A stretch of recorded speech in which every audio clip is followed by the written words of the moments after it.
시간이 되었으므로 2023년 1월 13일 예배를 시작하겠습니다. 사도신경으로 예배 시작하겠습니다. 나는 전능하신 아버지 하나님 천지의 창조주를 믿습니다. 나는 그의 유일하신 아들 우리 주 예수 그리스도를 믿습니다. 그는 성령으로 잉태되어 동정녀 마리아에게서 나시고 본디오 보라도에게 고난을 받아 십자가에 못 박혀 죽으시고 장사된 지 사흘 만에 죽은 자 가운데서 다시 살아나셨으며 하늘에 오르시어 전능하신 아버지 하나님 우편에 앉아 계시다가 거기로부터 살아있는 자와 죽은 자를 심판하러 오십니다. 나는 성령을 믿으며 거룩한 공교회와 성도의 교제와 죄를 용서받는 것과 목의 부활과 영생을 믿습니다. 아멘.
고단한 인생길 힘겨운 오늘도 예수 내 마음 아시네. 지나간 아픔도 마주할 세상도 예수 내 마음 아시네. 고단한 인생길 힘겨운 오늘도 예수 내 마음 아시네. 지나간 아픔도 마주할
속에 주의 뜻 알게 하소서. 주어진 내 삶의 시간 속에 주의 뜻 알게 하소서.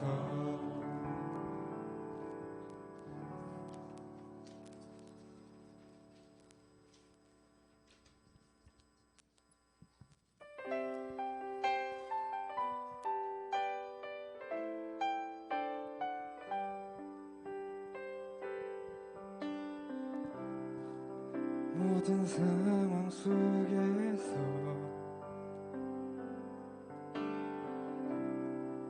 주를 찬양할지라.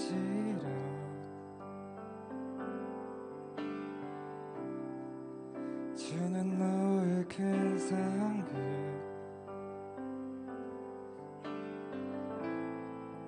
큰 도움이시라.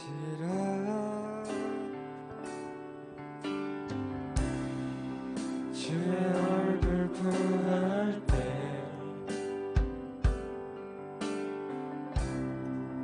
주의 영을 부으사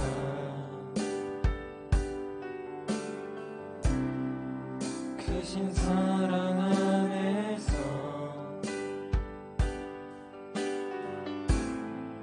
주를 보게 하소서.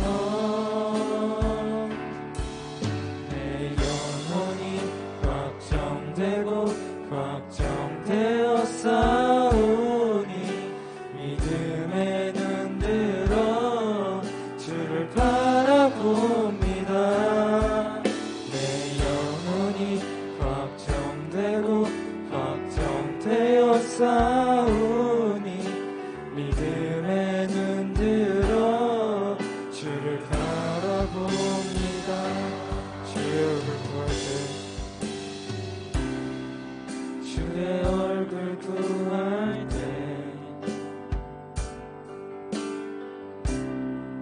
주의 영을 부으사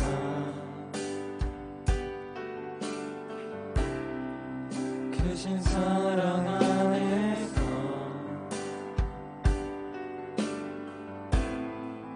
주를 보게 하소서.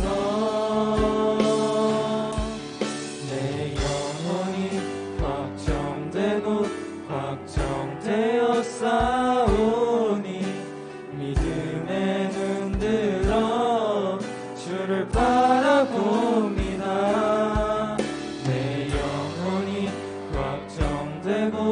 확정되어 싸우니 믿음의 눈 들어 주를 바라봅니다.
하나님 귀한 주일 이렇게 교회에 나와 예배와 찬양 드릴 수 있게 하시니 감사합니다.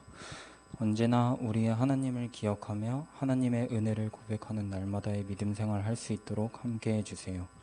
오늘 목사님을 통해 하나님의 귀한 말씀을 들려주시고 그 말씀을 우리 마음속 깊이 새길 수 있게 해주세요. 언제나 우리의 인도자 되시는 예수님의 이름으로 기도드립니다. 아멘.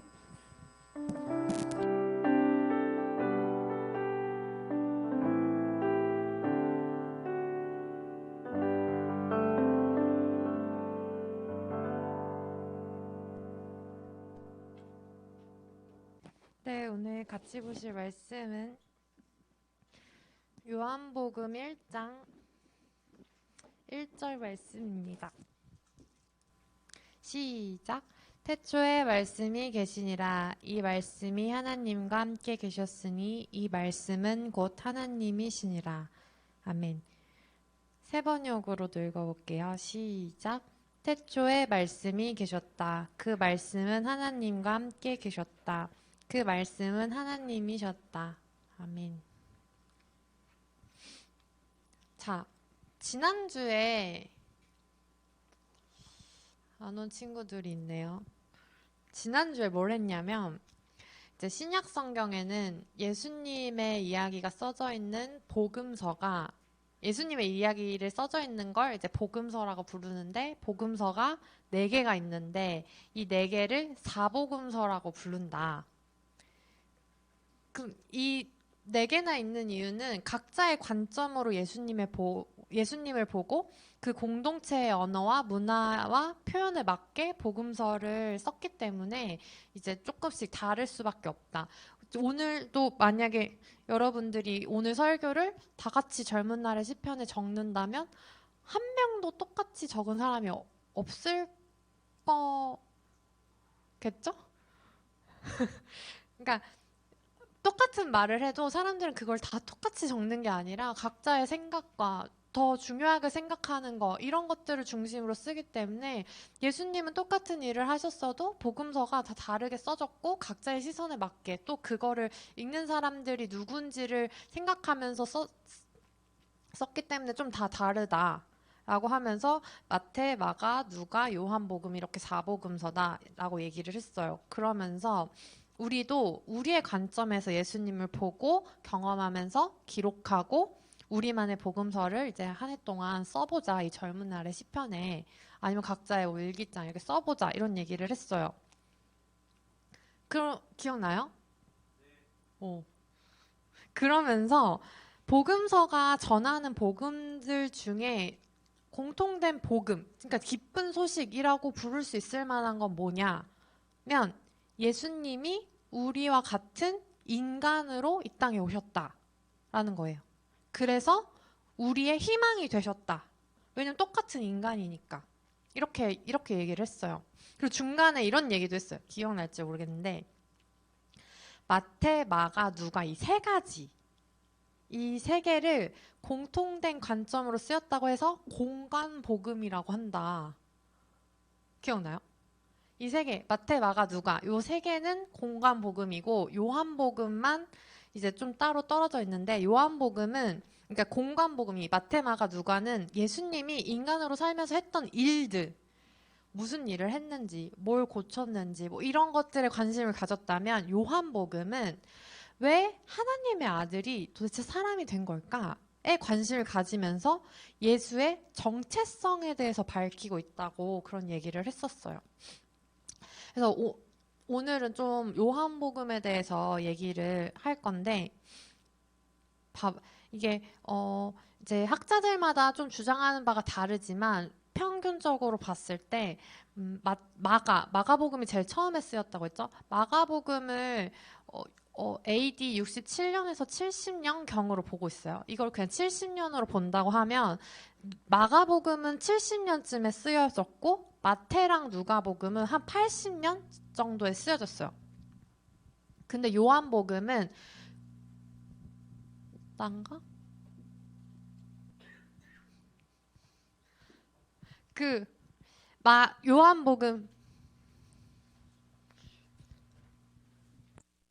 요한복음은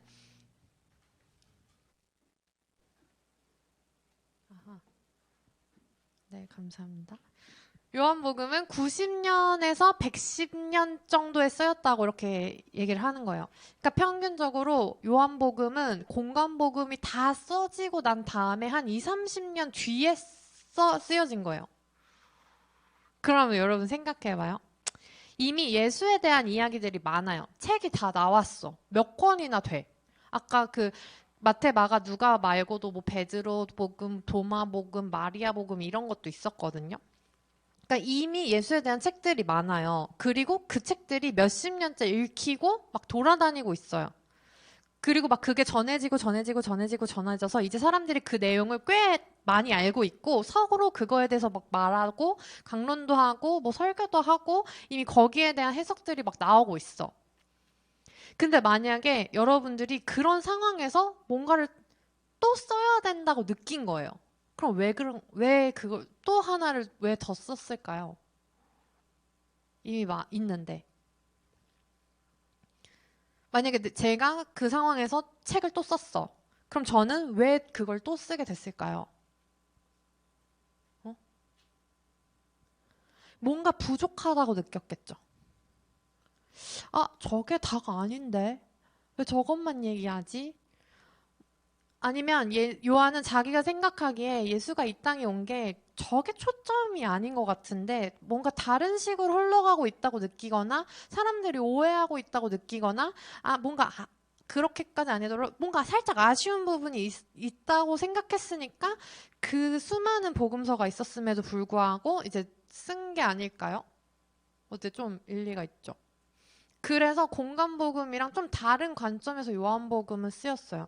그래서 요한이 강조한 걸 보면 요한이 도대체 그 이야기들 중에 뭘 더 추가하고 싶었는지, 뭐가 부족하다고 느꼈는지, 뭐가 아쉬웠는지를 좀 알 수 있겠죠.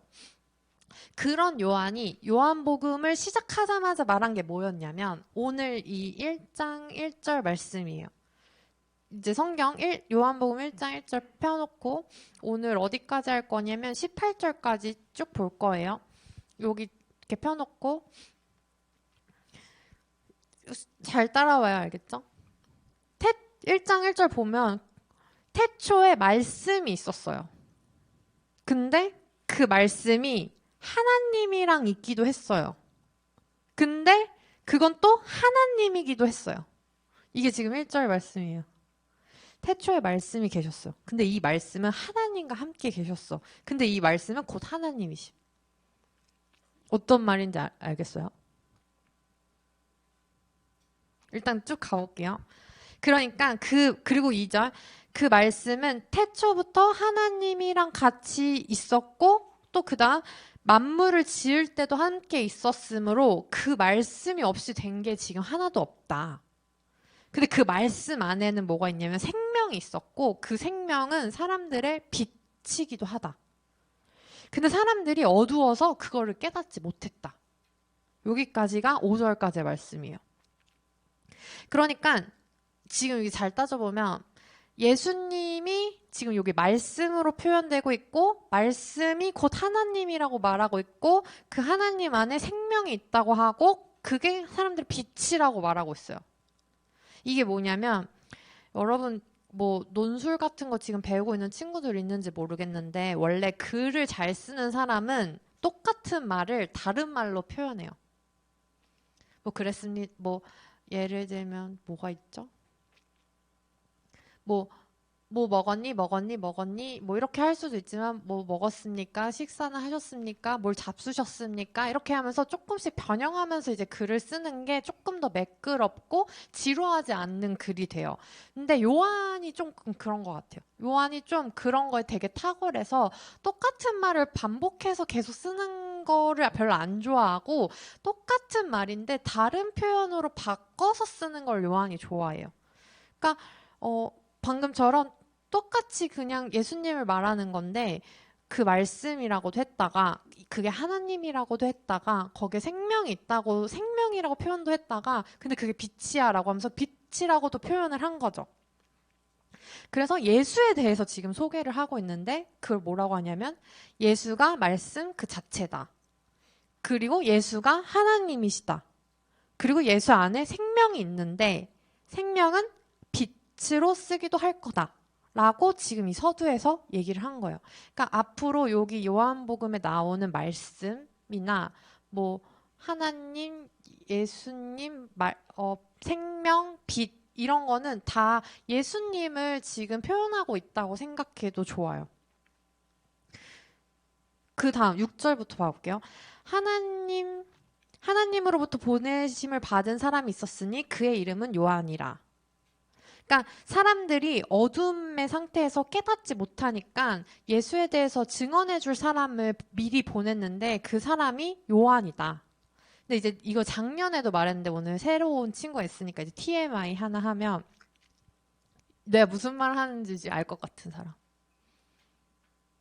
요한. 지금 모르겠지만 들으면 생각날 거예요. 이 요한복음은 요한이 쓴 거라서 지금 세례 요한을 그냥 요한이라고 부르고 있어요.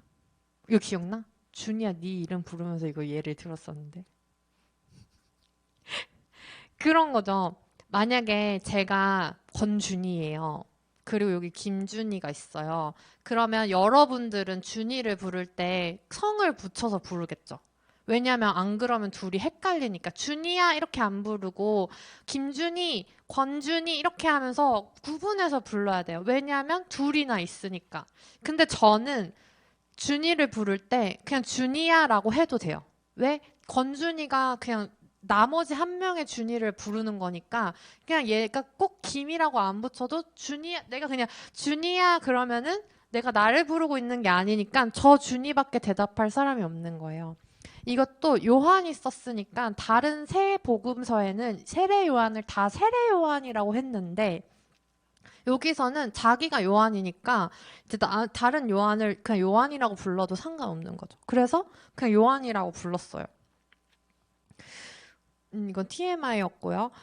어쨌든 요한이 지금 예수님을 증언하려고 왔는데 요한은 빛이 아니고 그 빛을 증언하러 온 거다라고 지금 소개를 하고 있어요. 아무래도 그 당시에 그냥 소문도 돌았던 것 같아요.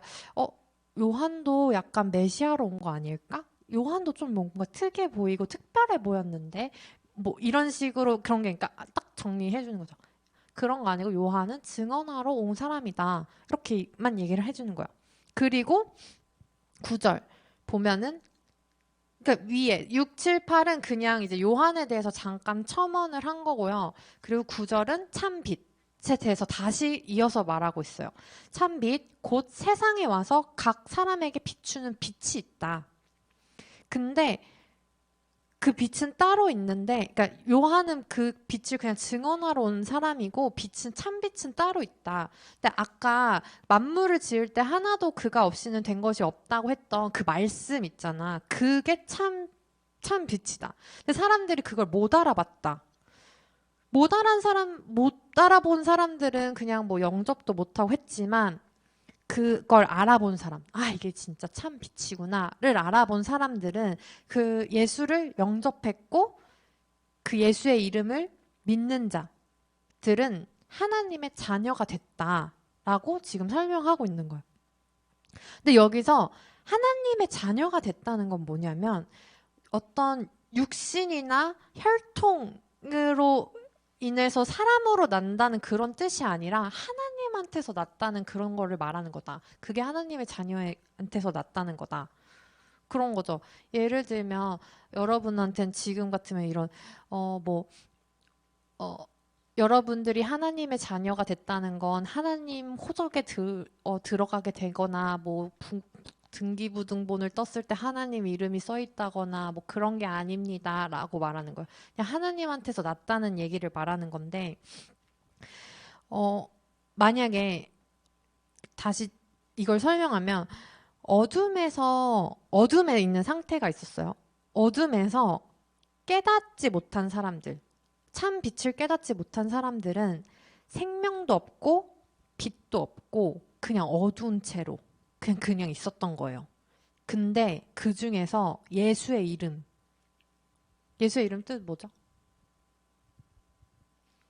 그가 자기 백성을 그들의 죄에서 구원할 자라는 그 예수의 이름을 믿는 사람들, 받아들인 사람들은 하나님의 자녀, 자녀가 되는 권세를 받은 거죠. 이 하나님의 자녀가 되는 권세는 뭐냐면 빛에 거할 수 있는 특권을 얻게 된 거예요. 아까 계속 이 요한이 막 말 바꿔서 한다고 했잖아요. 그러니까 하나님의 자녀가 된다는 건 그냥 그 빛에 거할 수 있는 특권을 얻게 되는 건데, 아까 말했던 것처럼 하나님의 자녀는 막 누굴 통해서 태어났다거나 진짜 뭐 호적에 올라간다거나 그래서 뭐 등본에 자녀로 넣어주고 이런 개념이 아니라 참 빛, 세상에 와서 각 사람에게 비추는 그 빛 안에 거하게 된다는 걸 뜻해요. 근데 그게 어떻게 가능하냐면 뒤에 보면 이제 14절, 말씀이 육신이 되어 우리 가운데 거하심에 우리가 그의 영광을 보니 아버지의 독생자의 영광이요 은혜와 진리가 충만하더라. 아까 그 빛이라고 계속 말씀했던 빛이라고 말했던 그 말씀이 우리 가운데 거하시려고 육신이 돼서 온 거예요. 그러니까 그냥 빛이라고 말하고 생명이라고 말하고 하나님이라고 말하면 안 보이잖아요. 그러니까 어떻게 거하게 되는지, 뭐 어떻게 자녀가 되는지 이런 개념을 이 당시 사람들이 그 전에 선지자들이 계속 말해줘도 못 알아들었어요. 그리고 계속 어둠에 있었어요. 근데 이제 눈에 보이는 인간의 모습으로 예수님을 보내주신 거예요. 그러니까 빛이, 말씀이 우리 안에 거하시려고 육신이 되셔서 오셨으니까 우리는 그 육신이 되어서 온 말씀을 통해서 영광의 빛을 보게 된 거죠. 그리고 그건 분명히 아버지의 독생자, 그러니까 하나님의 하나뿐인 아들의 영광이었고, 내가 봤는데 이런 거, 내가 봤는데 그 육신이 된 그 영광, 그 말씀, 그 빛은 뭐냐면 진짜 분명히 하나님의 하나뿐인 아들이었어. 그 영광을 내가 봤어. 그리고 거기에는 은혜와 진리가 충만했어 라고 말하는 거예요. 그리고 그 충만한 은혜와 진리의 그 빛 가운데서 하나님의 자녀가 되는 권세를 내가 받아보니까, 빛의 자녀가 되는 경험을 해보니까 이거는 진짜 은혜 중에 은혜로밖에 표현을 못하겠더라 라고 말하는 거예요. 보면은 14절 다시 보면, 말씀이 육신이 되어 우리 가운데 거하심에 우리가 그의 영광을 보니 아버지의 독생자의 영광이요 은혜와 진리가 충만하더라. 요한이, 그러니까 세례 요한이 그의 예수에 대하여 증언하여 외쳐 이르되 내가 전에 말하기를 내 뒤에 오시는 이가, 그러니까 예수가 나보다 앞선 것은 나보다 먼저 계심이라 한 것이 이 사람을 가리킨 거다. 그러니까 요한이 막 외쳤어요. 이제 앞으로 메시아가 올 건데 너네 회개해라. 천국이 가까웠다. 막 계속 말하고 다녔어요. 근데 사람들은 그렇게 외치고 다니는 요한을 보고 쟤 뭐라도 돼? 약간 이렇게 생각했는데, 요한이 자기가 아니라 내 뒤에 오시는 이가 내 뒤에, 그러니까 예수님이 요한보다 6개월 늦게 태어났거든요. 그러니까 뒤에 온 거예요. 근데 뒤에 태어났다고 해서 6개월 늦게 태어났다고 해서 그 사람이 나보다 늦은 사람이 아니라 나보다 먼저 된 이라고 이제 요한이 계속 말하고 다녔던 거죠. 그거를 지금 이 저자 요한이 설명을 하고 있는 거야. 그때 그거 예수님 말하는 거야. 그 예수님 어떤 예수님이냐면 아까 그 독생자의 영광이고 은혜와 진리가 충만했는데 16절, 우리가 다 그의 충만한 데서 아까 말했던 그 권세를 받은 거죠. 근데 그게 은혜 위에 은혜인 거예요. 그만한 은혜가 없더라. 내가 하나님의 자녀가 되는 권세를 예수님을 통해서 받아왔는데 그 진짜 은혜야. 그거 진짜 충만한 은혜야. 그렇게 말하는 거예요. 그러면서 율법은 모세로 말미암아 주어진 것이요 은혜와 진리는 예수 그리스도로 말미암아 온 것이라. 우리가 그동안 열심히 지켜온 이 율법, 이거는 모세를 통해서 온 거지만 우리가 거저받은 은혜 그리고 진리, 이거는 예수 그리스도를 통해서 온 거다 라고 설명을 다시 해준 거예요. 하나님을 본 사람은 없지만 하나님의 품속에 있는 그 말씀, 생명, 빛, 독생하신 하나님, 그러니까 그 예수로 인간의 몸으로 나타내신 거, 그거가 영광이고 은혜고 진리고 그게 예수 그 자체다를 설명하고 있는 거죠. 그러니까 아마도 이 당시에 마태복음이나 이런 거는 율법을 강조했거든요. 구약 성경이랑 연결돼서 유대인들한테 이렇게 해서 그 당시 사람들이 율법은 율법대로 또 바리새인들 막 또 철저하게 지키면서 예수님대로 믿고 막 하는데 다시 말하는 거예요. 우리가 율법을 모세한테서 받은 건 맞다. 근데 그 은혜와 진리 그거는 오로지 그 율법을 통해서가 아니라 예수 그리스도를 통해서 예수 그리스도로 말미암아 온 거다. 그거를 이제 이게 서론, 지금 앞부분이죠. 서론에다가 딱 밝혀놓고 있는 거예요. 좀 이해가 되시겠어요? 이거 이따가 좀 찬찬히 읽어보면 그래도 제가 지금 풀어서 얘기를 했으니까 그냥 읽으면 사실 살짝 어려울 수 있거든요. 왜냐하면 똑같은 말인데 뭐 곧 이런 걸로 해가지고 곧은 앞에 있는 걸 풀어서 설명한 거잖아요. 그러니까 똑같은 말을 계속 반복해서 하는데 다른 단어들로 해요. 그러니까 말장난을 되게 잘하고 많이 해요. 요한이. 근데 요 개념을 처음에 요거 빛, 생명, 하나님 말씀, 예수, 그리스도 이런 거가 지금 요한이 말하고 있는 게 뭔지를 좀 먼저 입력을 해놓고 요한복음을 보면 요한은 정말 빛이라는 단어도 많이 쓰고 생명이라는 단어도 많이 쓰고 하나님이 내 안에 거하신다. 하나님 뭐 이런 것 표현들도 되게 많이 쓰거든요. 그런 것들이 요런 앞에서 말한 그거 안에서 지금 이 말들이 이어지는구나. 이게 하나의 맥락이구나라고 떠올릴 수 있을 거예요. 그거는 지금 당장 안 되더라도 올해가 지나면 차근차근 될 테니까 그냥 천천히 받아들이시면 돼요. 오늘 제목은 인카네이션이에요. 이거를 이제 우리나라 말로는 성육신이라고 부르거든요. 성육신.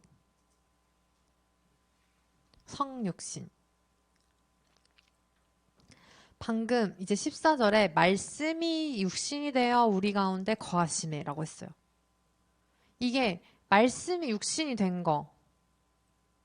하나님이 육신, 아까 말씀이 뭐라고 했죠? 말씀은 곧 하나님이시다. 이거 1절에 했었죠. 그러니까 하나님이 육신의 옷을 입고 오신 걸, 그래서 예수가 된 걸 우리는 성육신이라고 불러요.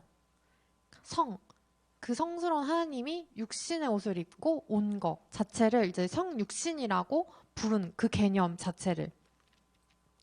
이걸 영어로 보면 이제 인카네이션이라고 하는데 사전을 찾아보면 성육신 말고도 뭐 화신 이런 거로 뜨기도 하거든요. 화신은 뭐냐면 이제 뭐 신화나 전설 같은 데 보면은 초월적인 존재가 인간의 몸으로 재탄생하거나 인간으로 뭔가 출현하는 거를 화신이라고 말한대요. 근데 그거는 다른 종교나 신화 같은 데서 보면 이제 그런 거죠. 뭐 그리스 로마 신화나 이런 게 갑자기 신이 막 인간 되고 하면은 이런 개념이에요. 뭐 벌을 준다거나 아니면 심심해서 놀러 들어갔다거나 아니면 인간의 몸을 빌려서 기생하면서 막 뭐 하러 다니거나 뭐 인간의 몸을 빌려가지고 그냥 약간 노는 느낌? 그런 다른 데는 다 그런데 오로지 예수님만 기독교에서만 이 인카네이션이 자기를 희생하고 사랑하기 위해서 죽기까지 한 거 유일하게 그런 신은 예수밖에 없는 거죠. 다른 데들은 막 그냥 뭐 하여튼 그 막 그렇게 막 자기를 헌신하기 위해서 인간을 사랑하고 구원하기 위해서 인간의 몸을 입고 이 땅에 와가지고 죽기까지 한 그런 신은 없거든요. 오로지 이 기독교에만 있는 진짜 구주인 거죠. 구세주. 다른 신들, 뭐 다른 신이라고 말하긴 그런데 다른 이런 초월적인 존재라고 불려지는 그 신화에서의 내용들은 그냥 인간을 그렇게까지 생각하지 않아요. 자기들 놀고 먹으려고 인간들 일 시키고 막 이런 게 그리스 로마스 신사에서도 나오잖아요. 그러니까 인간을 되게 막 그렇게 사랑스럽고 그런 존재로 여기지 않고 자기들을 위해서 그냥 일하고 약간 그런 존재로 여기는데 우리 기독교에서는 예수님이 그러니까 신이 인간을 사랑해서 이 땅에 보냈다. 이렇게 개념하고 있는 거예요. 그게 인카네이션인 거죠. 굳이 인카네이션 뭐 조금 어려울 수 있는데 이거를 제목으로 쓴 이유는 이럴 때 아니면 여러분들이 이제 듣거나 써볼 일이 없을 것 같아서 한 번이라도 이제 한번 적어보면 좀 기억이 나지 않을까. 그래서 젊은 날의 시편에 한번 적어보라고 제목으로 했고요. 인카네이션은 신학적으로 되게 중요한 용어예요.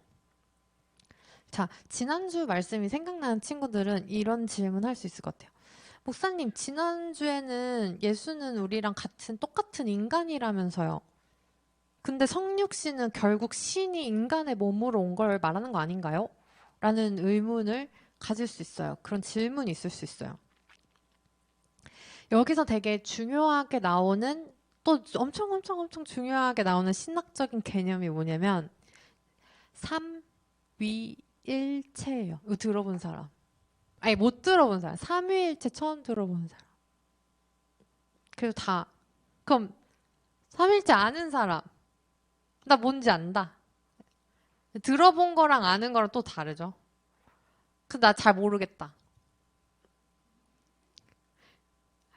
안다는 건 그냥 안다는 걸 수도 있지만 설명 정도 할 수 있다. 난 삼위일체 설명할 수 있다. 혹시 있어요? 뭐 없어도 상관없어요. 왜냐면 지금 내가 설명해 줄 거니까. 우리는 인격이라는 말을 써요. 만약에 어떤 사람이 어떨 땐 막 착했다가 어떨 때 막 갑자기 까칠해졌다가 어떨 때 막 갑자기 수줍어해. 그럼 우리 뭐라고요? 야, 너 진짜 인격이 몇 개냐? 막 이렇게 얘기하잖아요. 근데 하나님도 인격 같은 게 몇 개가 있는데 하나님은 인간이 아니잖아요. 그러니까 인격이라고 부를 수가 없는 거예요. 인격은 사람 인자를 써서 인격인데 하나님은 사람이 아니니까 인격이라고 부르기엔 조금 애매한 거죠. 그래서 그걸 뭐라고 하냐면 위격이라고 말해요. 하나님의 이런 성격들을 우리 인격 같은 거를 이제 위격이라고 부르는데 하나님은 위격이 3개가 있어요. 그게 뭐냐면 하나는 성부 하나님. 그리고 또 두 번째는 성자 예수님. 그리고 3번째가 성령. 그러니까 3번째는 아니고 그냥 1, 2, 3 이게 아니라 이거 이런 개념이에요. 뭐 첫째, 둘째 이런 거 없고. 이게 우리는 그냥 그래서 삼각형으로 되게 많이 써요. 그러니까 뭐가 먼저가 아니다. 근데 약간 제7일 안식교 이런 거가 우리나라에서 2단으로 이렇게 하는데 거기는 하나님이 아버지니까 그게 먼저다. 라고 해서 2단으로 이제 또 되기도 하거든요. 그러니까 여기 이 하나님의 위격 안에는 뭐 순서가 있거나 뭐가 더 중요해서 이게 먼저고라는 개념이 없고 이 삼위일체, 삼위가 방금 말한 3가지 위격이 결국에 하나다라는 표현이 삼위일체예요. 그리고 아까 이제 성육신이라는 표현이랑 지금 말하는 삼위일체라는 표현이 성경에 직접적으로 나오진 않아요. 이는 곧 삼위일체 하나님이시니 이런 표현이 아예 없어요. 이는 성육신 하심이라 뭐 이런 표현이 없고 성육신이랑 삼위일체는 성경에 나오는 표현이 아니고 단어가 아니고 그 성경의 내용들을 이제 신학적인 용어로 함축해가지고 설명하고 있는 개념인 거예요. 그래서 삼일체에 대한 내용은 이제 차차 조금씩 다루기로 하고 성육신 하신 예수님 이야기를 마저 하면 신이 인간으로 왔다. 그러면 예수는 인간일까 신일까?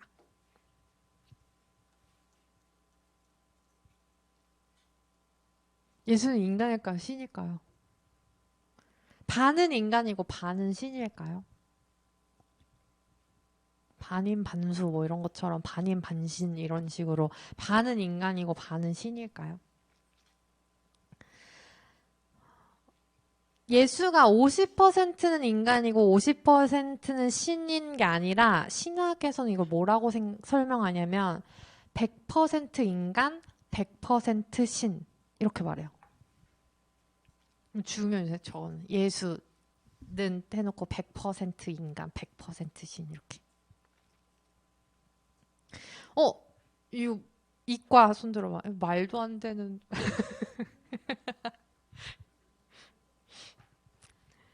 이게 뭘 뜻하냐면 수학적인 계산으로는 하나님, 그리고 예수님을 설명할 수 없어요. 신을 우리가 수학 안에 담아서 풀이할 수 없어. 수학은 그냥 인간이 만든 개념이고 우리의 방식을 이렇게 한 거지 신을 그 안에 담아서 우리의 언어로 다 표현할 수가 없어요. 우리의 언어 안에, 우리의 뭐 숫자 체계 안에 하나님을 담을 수가 없어. 그렇기 때문에 이제 100% 인간, 100% 신이라는 개념을 가지고 우리는 이제 그거를 받아들여야 되는 거죠. 그래서 저도 사실은 이거 이상으로 설명을 막 엄청 자세하게 못해요. 왜냐면 저도 하나님 본 건 아니거든요. 그래가지고 이렇게 말하면 너무 무책임하게 느껴지나? 그러니까 우리가 이걸 다 알고 하나님을 우리가 다 알고 다 설명할 수 있다면 그건 애초에 신이 아닐 가능성이 크죠. 여러분 말로 다 표현이 가능한 신 생각해봐요. 신 이럴 때 이렇고 저럴 때 저렇고 신 이래. 그래서 내 손바닥 안에서 다 계산이 가능해. 다 내 맘대로 이럴 땐 이러지지. 다 알아. 만약에 이래 신이. 그러면은 내가 신을 더 잘 아는 걸까요? 신이 내 위에 있는 걸까요? 어떻게 생각해요? 내 말과 언어와 우리의 이런 생각으로 표현이 다 되는 신. 그런 신 어때 보여요? 애초에 그건 신이 아닌 거죠.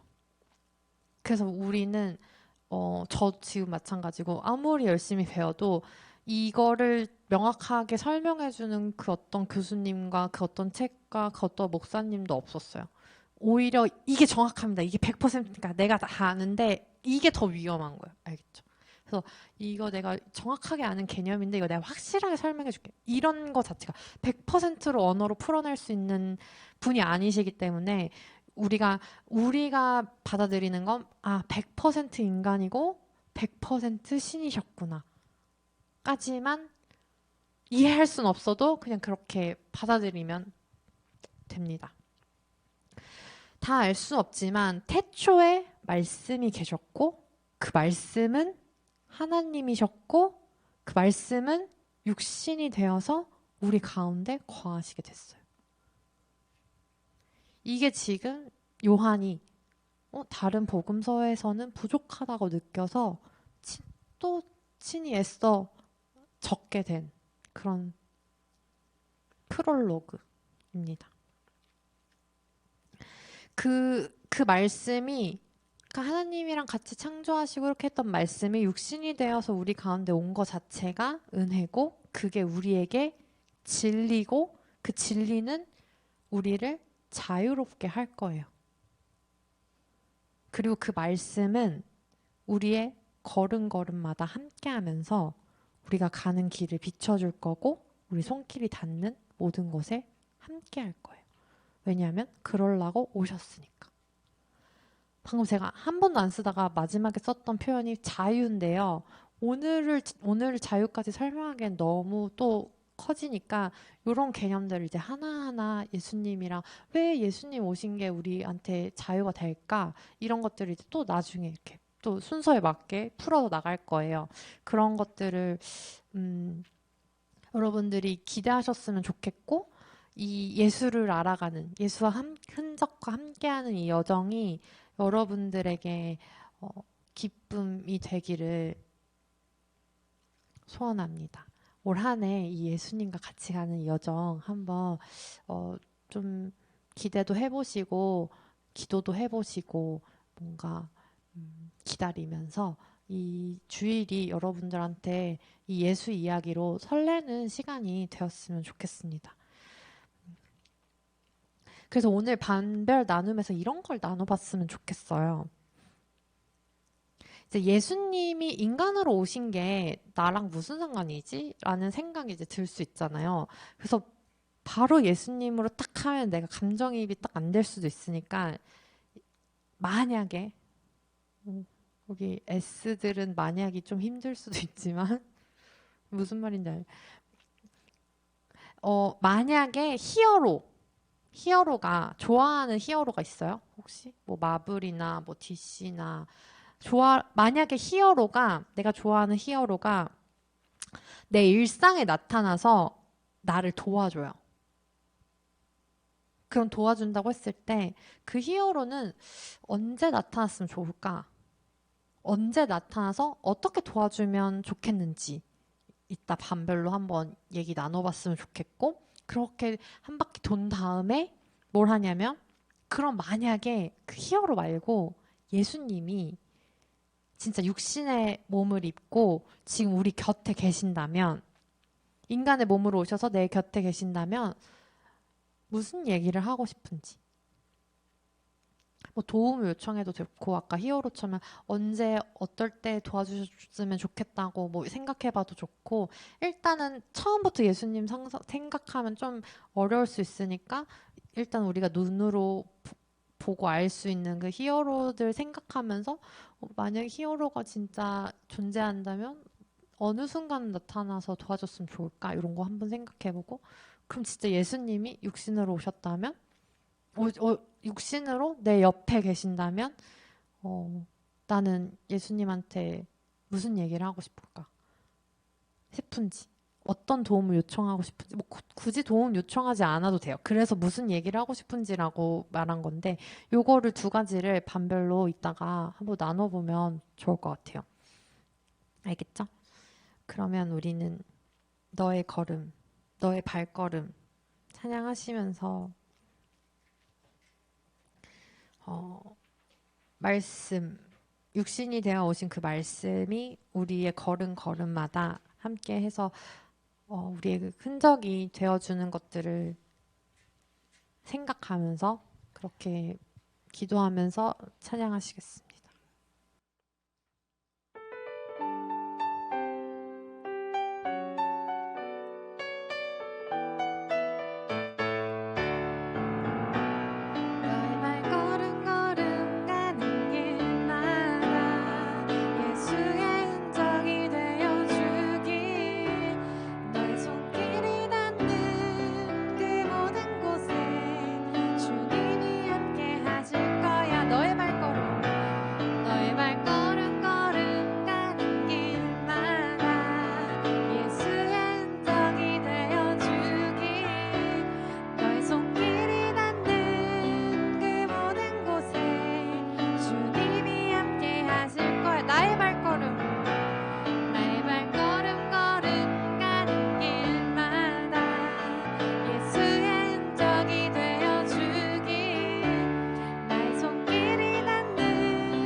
하나님, 우리 하나님을 다 알 수는 없지만 하나님이 태초에 말씀으로 계셨고 하나님으로 계셨고 결국 우리를 사랑하셔서 육신이 되어 이 땅에 오셨다는 것을 우리가 오늘 알게 됐습니다.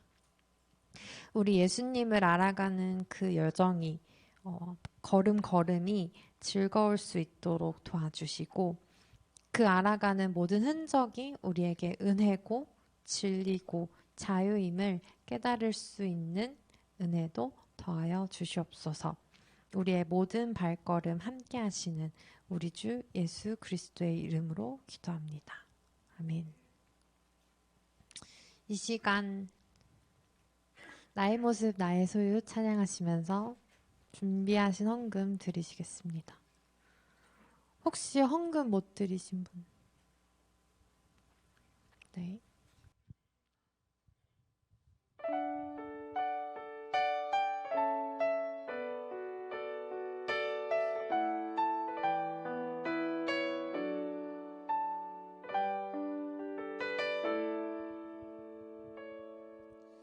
나의 모습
광고 말씀 전해주시겠습니다. 하나님, 우리의 모습, 우리의 소유, 주님 앞에 모두 드립니다. 때로는 아플 때도 있고, 때로는 기쁠 때도 있고, 어떨 땐 눈물이 막 쏟아질 때도 있고, 힘들 때도 있습니다. 그렇지만 우리가 가지고 있는 소망, 계획, 꿈, 희망, 어제 있었던 일, 내일 일어날 모든 일까지 주님 앞에 드리길 원합니다. 그래서 우리의 생명까지도 주님 앞에 드리겠다 고백하는 저희들 되기 원합니다. 그러나 드릴 수 있는 것보다 받은 것이 훨씬 더 크고 많음을 깨닫는 은혜 더하여 주옵소서. 그렇게 지혜롭게 주님을 알아가고 주님께 고백하는 저희들 되기 원합니다. 한 주간도 기쁨 안에서 소망 가운데 주님 믿으며 또 서로 사랑하며 살아가게 하시고 항상 기뻐하며 쉬지 말고 기도하고 범사에 감사하면서 주님 뜻을 이루며 살아가는 저희들 한 사람 한 사람 되게 하여 주시옵소서. 이 모든 순간 모든 시간 주님 앞에 올려드리며 살아계시고 말씀이 되어 육신이 되신 우리 주 예수 그리스도의 이름으로 기도합니다. 아멘. 하늘에 계신 우리 아버지, 아버지의 이름을 거룩하게 하시며 아버지의 나라가 오게 하시며 아버지의 뜻이 하늘에서와 같이 땅에서도 이루어지게 하소서. 오늘 우리에게 일용할 양식을 주시고 우리가 우리에게 잘못한 사람을 용서하여 준 것 같이 우리 죄를 용서하여 주시고 우리를 시험에 빠지지 않게 하시고 악에서 구하소서. 나라와 권능과 영광이 영원히 아버지의 것입니다. 아멘. 이제는 우리 주 예수 그리스도의 은혜와 하나님의 한없는 사랑과 성령님의 감화, 감동, 교통하심이 100% 인간, 100% 신으로 이 땅에 오신 예수를 그리스도로 고백하는 우리 계산제일교회 고등부 가운데 이제로부터 영원히 함께 하시길 간절히 축원하옵나이다. 아멘. 다 같이 일어나셔서 너의 발걸음 찬양하시겠습니다.